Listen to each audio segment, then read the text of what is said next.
গত আগস্ট মাসে বাংলাদেশের সরকার পতনের পর পার্শ্ববর্তী দেশ ভারতে বিভিন্ন স্পর্শকাতর বিষয়কে কেন্দ্র করে সরকার পতনের গুঞ্জন উঠেছিল। দফায় দফায় কূটনৈতিক সংকটও দেখা দেয়, এমনকি শোরগোল ওঠে যে বাংলাদেশের মতো পরিস্থিতি হতে পারে ভারতেও।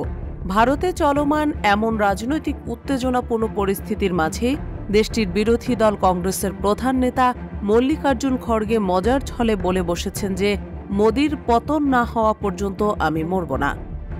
কিছুদিন আগেই জম্মু ও কাশ্মীরে একটি নির্বাচনী সভায় কথা বলার সময় অসুস্থ হয়ে পড়েন কংগ্রেস সভাপতি মল্লিকার্জুন খড়গে। তবে প্রাথমিক চিকিৎসার পর তিনি সুস্থ হয়ে ওঠেন এবং আবারও বক্তব্য দেন। ওই সময় তিনি রসিকতার ছলে উক্ত বিস্ফোরক বক্তব্য দিয়ে বসেন।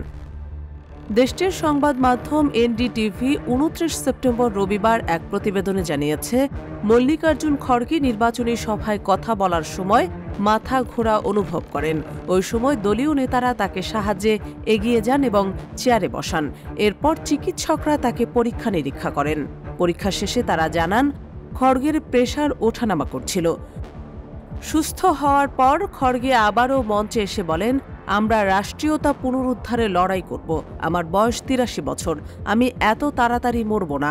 যখন পর্যন্ত প্রধানমন্ত্রী নরেন্দ্র মোদীর পতন না হচ্ছে আমি ততদিন বেঁচে থাকব। তিনি আরও বলেন, আমি বক্তব্য দিতে চাচ্ছিলাম কিন্তু মাথা ঘোরার কারণে আমাকে বসে যেতে হয়েছিল, দয়া করে ক্ষমা করবেন। একটি সূত্র জানিয়েছে খড়গের ব্লাড প্রেশার নেমে গিয়েছিল, কিন্তু তিনি এখন অনেকটাই সুস্থ বোধ করছেন।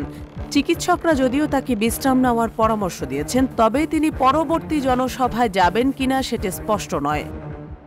ভারতের বিধানসভা নির্বাচনের তৃতীয় ও শেষ ধাপের নির্বাচনের আগে রবিবার ছিল প্রচার প্রসারণার শেষ দিন। এছাড়াও জম্মু ও কাশ্মীরের নির্বাচনেরও প্রচার প্রসারণার শেষ দিন ছিল এটি। আগামী ১ অক্টোবর শেষ ধাপে নির্বাচন অনুষ্ঠিত হবে।